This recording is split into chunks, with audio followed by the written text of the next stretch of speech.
they're not afraid to rub people wrong. They're not afraid to piss people off. They're not afraid to fail. They're going to go down in a ball of flames. They're going to do it their way. But man, if it works, watch out. If you're not pissing someone off, you're not being heard? Sure. What's the logic behind that?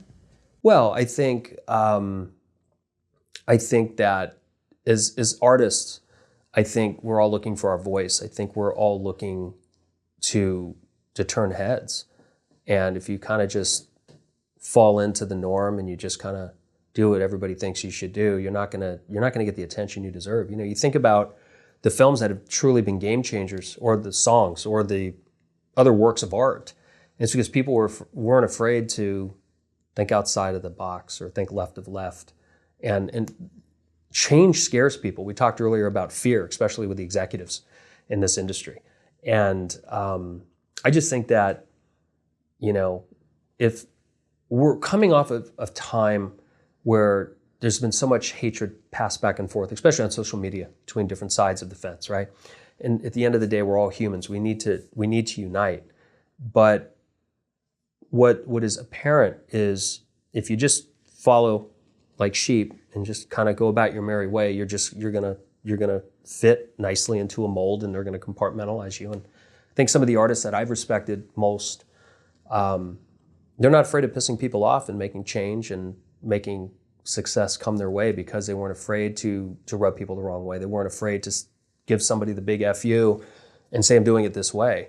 And I don't need your money. I don't need your distribution. We're just going to go do it. I mean, you know, Robert Rodriguez is a classic example. Dennis Hopper, you know, when him and Peter Fonda went out and did Easy Rider. And, you know, some of the people that I admire as filmmakers, I mean, you know, looking at somebody like Hal Needham, who, you know, came from a tough stuntman background and understood the workings of how to make a movie, you know, breaking them down from shot to working with the editors, the producers, the directors, the actors, the stuntmen, and finally just woke up one day and started making these great movies. And, you know, I'm inspired most by rebels. I'm inspired most by people that weren't afraid if people were going to approve. Doesn't mean you're going to be successful, but, you know, I think there's certain things as artists that we have a responsibility to do. I mean, art is what changes the world. Movies, Hollywood, songs, they set the tone for a culture. They change trends, you know, like that. And that's exciting to me. And, you know, when you hear me say, if you're not pissing people off, you're not being heard. Well, if you're just falling into what everybody else is doing, you're just falling into what everybody else is doing. You know, Quentin Tarantino became who he was because he did things his way. He was willing to roll the dice, and fortunately found people that were willing to roll the dice with him. You know, Robert Rodriguez, Mike Figgis, we talked about him earlier. Dennis Hopper, Hal Needham. I mean, some of these great filmmakers that just, they're not afraid to rub people wrong. They're not afraid to piss people off. They're not afraid to fail. They're going to go down in a ball of flames. They're going to do it their way. But man, if it works, watch out. And that just is kind of that mindset. So maybe it doesn't mean deliberately trying to piss people off, but knowing that there are going to be people that are going to be offended, or they themselves feel they can't do that, so they don't want you to do it because absolutely not. Their social structure wouldn't approve of them. Oh, absolutely. I mean, I can't tell you how many times I would get calls from people that I had produced with in the past that would say to me, you know, I'm really concerned that this investor may go on IMDb and see some of the things you've done in the past, whether it was with Zalman King or Charlie Sheen or whatever. And I'm like, yeah, okay, so what's the problem? You know, they've had a pretty good run. And, you know, it's this fear and of you know, maybe certain people would be nervous or whatever. And I never understood that. I would always ask them to please explain that to me. You know, Charlie, somebody I was very proud of having a history with in my career, and is very instrumental in getting me to where I am in my life. And for somebody to come along and be nervous about the rebellion of a Charlie Sheen or a Bad Boy, and somebody who made some of the most incredible erotic cinema, Zalman King. And, you know, those are people that basically gave people the middle finger and did what they wanted to do. I mean, one of my favorite Zalman King stories, and we didn't talk about this before, we talked about suits and artists, was I remember working with Zalman on a film, and an executive from the studio was there. We were on the other side of the world. We were in Bali, Indonesia, and there was somebody there telling him how something had to be done. And he, absolutely, it went through this whole dog and pony show that was so Zalman at the time. And the guy left. He just turned around and goes, "Fuck him." He goes, "Watch how we do this." And he goes, "You got to remember something." He goes, if you're gonna do something, you do it your way. You just got to learn how to tap dance and tell people what they want to hear, so they give you the opportunity to do it. But he goes, remember, if you screw up, you're done. But if you're successful, they'll take the credit for it, but you'll work again. And that's kind of it. I just I went through a phase where I was getting calls from a lot of, I don't know, more prim and proper entities that weren't much into the mentality of just going out and doing what you want to do. Everything was very structured. Everything was very formulaic, which is not something that I fall well into. And I just found that there was a lot of things that they were trying to reshape, curb, or, kind of protect from certain people they were involved with knowing. It's like, well, there is something called the internet. It's all out there, But my point is that I learned really quickly that there are a lot of people that, as you said, it's fear. They're afraid of being looked at as a rebel or somebody who likes to kick the dirt or whatever. And I personally don't care. I personally don't care. Do what you want, do what you love what you do, and do what feels right in here. As long as you're not hurting anybody. And if it pisses people off, say la vie. Oh, well, good. I'm glad I got some free rent in your head.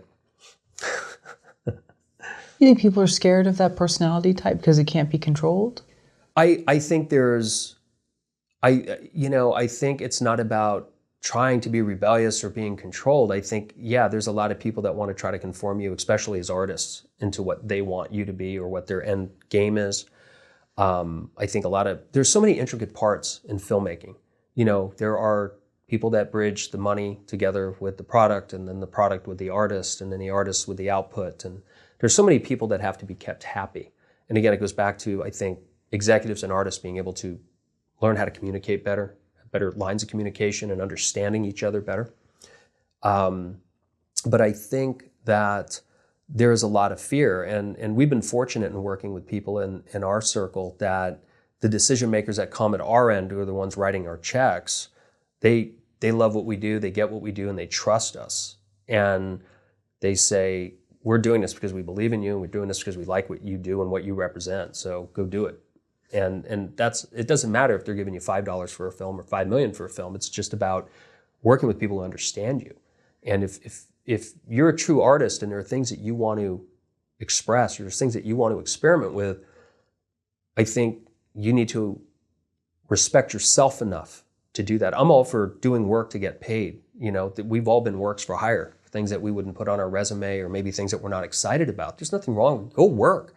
Every time you work, you're going to learn. Every time you get another credit, you'll put some groceries away in the cupboards, and you get to eat, and it's fun. You get to pay rent, all that fun stuff. But I think you also have to remember to allow yourself that freedom and to be able to do that. And I think, there's a lot of people that are afraid. I know I was working with somebody in the past that was working with some entities that were not exciting to me. And there was a concern about what I represented as a filmmaker, what my attitude is in making the films that I want to make, and where they were thriving in other networks and other outlets that were like oil and water. And I finally got to the point, I was like, you got to pick a side.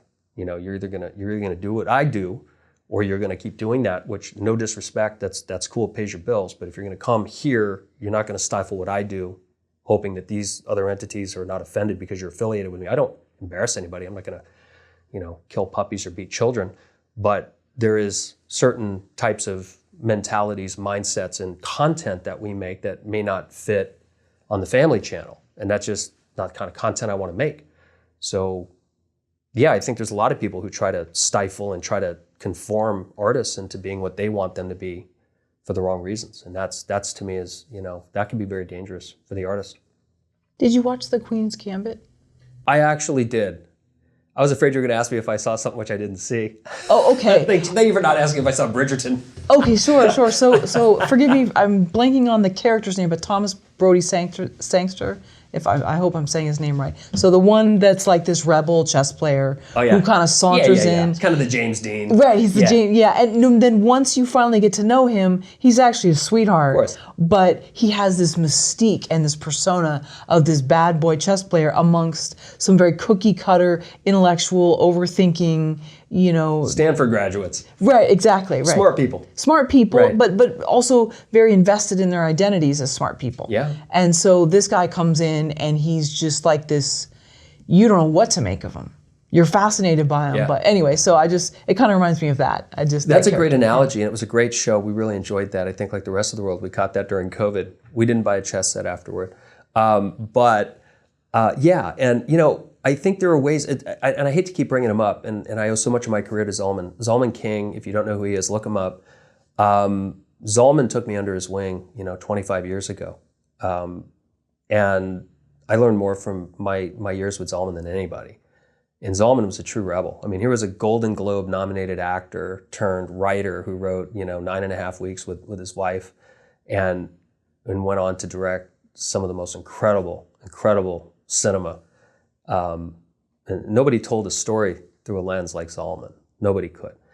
And the careers he launched and discovered are endless, whether you talk about Mickey Rourke or Kim Basinger or, David Duchovny. And just the list goes on and on and on. And my point is, Zalman had a relationship. His partner was a man who I still am very close to by the name of David Saunders. David was running one of the sub-studios under Sony when Peter Gruber was there. And Zalman and this suit became friends. And they wound up creating Red Shoe Diaries and launching Showtime. I mean, that was really their first series. And built an empire on this incredible series starring a guy that nobody knew about called David Duchovny. That, just opened the letters and read them to his dog usually, and made these incredible women-empowering erotic cinema. And the relationship that I most admired of all the relationships I've known in Hollywood was Zalman and David. And just talk about Mutt and Jeff, apples and Ford trucks, yin and yang. And boy, were they, that's the kind of relationship executives and artists should have, because they conquered the world. I mean, you may not like what they did, but they conquered the world. Yeah, I think each needs each other because one is going to have one skill set that the other doesn't have, and vice versa. And absolutely, one will be organized, one will be sort of a beautiful mess. One will be very unorganized. Yeah, and they need each other. And they really fed off of one another. And there was nobody better in the room. They would fight like cats and dogs. I remember, David Duchovny said when Zalman passed that he was a true artist. He'd think more about the curtains in the room and the color and the sheen they would give off a certain light at the certain time of day he would shoot. And Zalman would focus on that for hours. And then, want something painted a certain color, and David would come in and say, whoa, back up. How much money are you spending on painting these things? How much are you spending on this fabric, Zalman? Well, that's insane. You can't do it. They'd fight. Well, then, F it, I'm not doing the movie. David looked at me, sorry, Shane, movie's canceled, have a good life, and I just slowly go for a walk. I knew they'd fix it, and they always did. They did that, almost every day, but they were an incredible duo, and that's the kind of relationship that I wish for artists to have with somebody, because they really, David was the business and Zalman was the artist, and boy, they were amazing.